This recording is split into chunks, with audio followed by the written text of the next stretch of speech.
Welcome back to Investing Talk Podcast. Today we're doing a deep dive into Monro, the auto service and tire company. You've probably seen their shops around. Yeah, they're pretty widespread. We've gathered some recent reports, mostly from late May 2025, to get a handle on where things stand. Especially with their latest financial results just out. Right. Our goal here is to really unpack all that information, pull out the key insights. It's been quite a week for Monro. There was some news that definitely moved the stock. Quite significantly, actually. Okay, so let's get into it. They reported their Q4 and full fiscal year 2025 results. When was that? May 28th? May 28th, that's right. And for the fourth quarter, the top-line revenue number was around $295 million. Which was down compared to last year, wasn't it? It was, yeah, down about 4.9%. The reports mentioned part of that was just having fewer selling days in the quarter this time around. Oh, yeah, fewer days. But here's where it gets interesting, I think. Huh? Despite that overall drop, the comparable store sales figure, looking at stores open for a while. Right, the like-for-like sales. That gives a better sense of underlying trends. That number actually went up by 2.8%. That is interesting. So overall sales down, but existing stores performing better on average. And the reports broke that down even further. Some categories showed really strong growth. Like what? Front end and shocks were apparently up 27%, batteries up 25%. Wow, those are big jumps. What about core services? Brakes and tires saw growth too, about 2% each. Maintenance services up 1%. Alignments were the only slight dip, down 1%. So some real strength in specific, maybe higher margin service areas driving those comps. Seems like it. But let's talk about the bottom line for Q4. It wasn't quite as positive there. Okay. The company reported a net loss of $21.3 million for the quarter. A loss. How does that compare to last year? Well, last year, same quarter, they had net income of $3.7 million. So quite a swing. That's a big difference. And earnings per share. That translated to negative EPS, negative year 0.09 per share for Q4. And that missed analysts' expectations. Okay, so a net loss, negative EPS, missed estimates, but positive comps. A mixed bag for the quarter. Definitely seems that way. How does it look if we, zoom out a bit to the full year or trailing 12 months? Good question. Looking at the trailing 12 months, the TTM figures, revenue is about $1.20 billion. Okay. But reflecting that recent Q4 loss and maybe some weakness earlier, the TTM earnings per share is negative. It's $0.22. So no trailing TD ratio then if earnings are negative. Correct. It's not applicable right now. However, one analysis did mention a forward PE ratio. Based on future estimates. Exactly. Based on analyst projections for profitability recovery. That estimate was around 18.26x. And how does that stack up? The report noted that's roughly in line with typical industry averages, but, it relies on those future earnings actually materializing. Fair point. What about cash flow? Sometimes that tells a different story than net income. It can, yeah. And looking at the first 9 months of their fiscal 2025, cash from operating activities was pretty solid, about $103 million generated. So even with the Q4 loss and some revenue softness, the core business is still generating cash. It appears so, based on that 9-month figure. The reports we saw didn't break down free cash flow over multiple years. You'd need the full SEC filings, like the 10K, for that deep detail. Right. Same for things like detailed debt-to-equity ratios, I imagine. Precisely. Those would be in the official filings.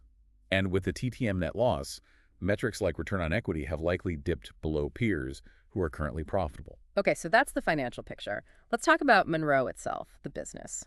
Over 1,300 stores, right? Under different names. Yeah, over 13,308 retail tire and auto repair stores across the U.S.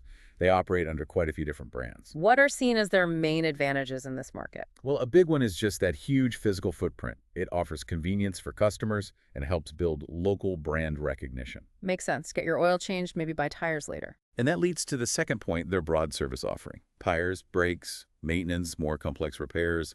It helps keep customers coming back for different needs.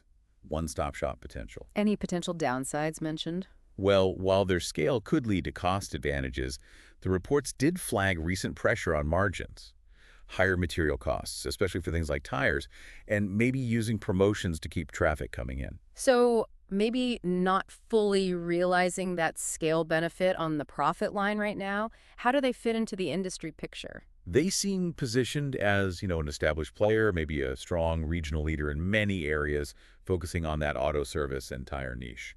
And what are the big trends affecting that whole sector? A key driver is the increasing average age of cars on the road. Older cars just need more maintenance and repair, period. Good point. Keeps the service base busy. Right, plus ongoing tire replacement needs. And consumers often look for names they trust, maybe somewhere offering decent value. What about risks? Inflation must be a factor. Definitely. Rising input costs, like those tires we mentioned, and also volatile labor costs are significant risks for the whole industry. And the elephant in the room, electric vehicles. It's a factor, for sure, but the sources suggest it's more of a gradual transition for companies like Monro. EVs still need tires, brakes, suspension work, just maybe less traditional engine maintenance over the long term. Is that an overnight cliff for their current business model? Okay, so that's the backdrop. A company facing some cost pressures, but in a market with steady demand. And then they made a big announcement, didn't they? They did. Alongside the earnings, Monro announced plans to close about 145 underperforming stores. Wow, 145 stores. That's a significant number. It is. It's clearly a strategic move aimed squarely at improving profitability. Get rid of the locations that are dragging down the overall results. Is this part of a broader shakeup? It seems so. It's framed as part of changes to improve performance. They also appointed a new president, Peter Fitzsimmons, earlier this year. Okay, store closures, new leadership, and this brings us back to that market reaction you mentioned earlier. Right, the really fascinating part. Despite the Q4 net loss, despite missing the EPS estimates, The stock price jumped. it surged. Nearly 25% in pre-market trading, right after the May 28th announcement. It went from lows around $12, $13 up towards $15.95, almost $16. That's after this stock had been hammered, right? Down over 50% in the prior 6 months. Correct. A huge reversal in sentiment, it seems. So what's the takeaway there? Investors just ignored the bad quarterly numbers. It looks like they focus more on the future. They saw management taking decisive action with those store closures and other streamlining efforts. Seeing them as potential catalysts for a turnaround. That seems to be the read. The market looked past the Q4 results and bet on the strategic plan improving profitability down the road. It's classic forward-looking market behavior. So where does that leave the stock now? It's been on a roller coaster. Very volatile, yeah. The 52-week range mentioned was $12.20 to $31.49. After that post-earnings pop, it was trading around the $16.70 level in late May. What are analysts saying generally? One report summarized the consensus as cautiously optimistic, an average rating leaning towards buy, with a price target suggesting some potential upside, even from that $16.70 level. Okay. And recapping the strengths and weaknesses. Strengths noted include that large store network giving them scale, the diverse service mix, which helps keep demand steady, and a very significant dividend yield. Ah, yes, the dividend. How high was that? Well, one source initially had it around 6.69%, but an update mentioned it closer to 8.77% based on the price then. That's quite substantial. Especially for income investors, and they have a history. A long one. Over 2 decades of consistent quarterly dividend payments mentioned. That consistency is attractive to many. Okay. On the other side, the red flags are pretty obvious, I guess. You got it. The negative net income and EPS for the recent period, clear profitability issues right now. And the stock price being way down from its highs shows the challenges they've faced. What about ongoing risks? Big ones are continued economic uncertainty, particularly inflation hitting costs and maybe consumer spending. And then there's execution risk. Closing 145 stores smoothly isn't guaranteed. Not at all. It needs careful management. Plus, potential regulatory changes could always impact the auto service industry.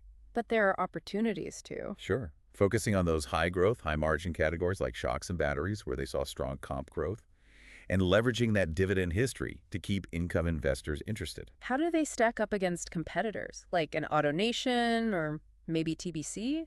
It's a bit different. Monro's strength is that deep focus on the repair and tire niche with its multiple brands. But they definitely face pressure from larger, sometimes more diversified players who might have stronger balance sheets or broader reach in some areas. Okay, so pulling it all together, why should our listeners care about this Monro story? What's the bigger picture lesson here? Well, I think it's a really potent example of how market sentiment works. Mm-hmm. You have a company facing clear financial difficulties, sales down overall, a net loss recently. Things that usually send a stock down. Right. But then you have specific strategic actions, like pruning the store network, combined with some underlying strength, like those positive comps in key areas. And the market reacts positively. Dramatically so, in this case. It shows the market isn't just looking at the rearview mirror, at the last quarter's bottom line. It's constantly trying to look ahead, evaluating management's plans, and the potential for future recovery. So it really highlights that tension between current performance and future expectations. Absolutely. And it leads to a fundamental question for anyone investing. Which is? How do you weigh those current struggles, the reported losses, against a company's strategic blueprint for improvement and its track record of returning cash to shareholders, like through a hefty dividend? That's a crucial balancing act. There's no single right answer. It depends on your own strategy and risk tolerance. For sure. Monro is clearly navigating a tough patch, making big changes, but showing some resilience and offering that significant yield. The market, for now, seems optimistic about the path forward despite the recent pain. We hope this deep dive has given you a clearer picture of Monro at this particular moment in time. It's a dynamic situation, worth watching how those strategic moves play out. Please remember to subscribe, like, and comment. Let us know what you think about Monro or situations like this. We'll see you next time on Invest and Talk podcast.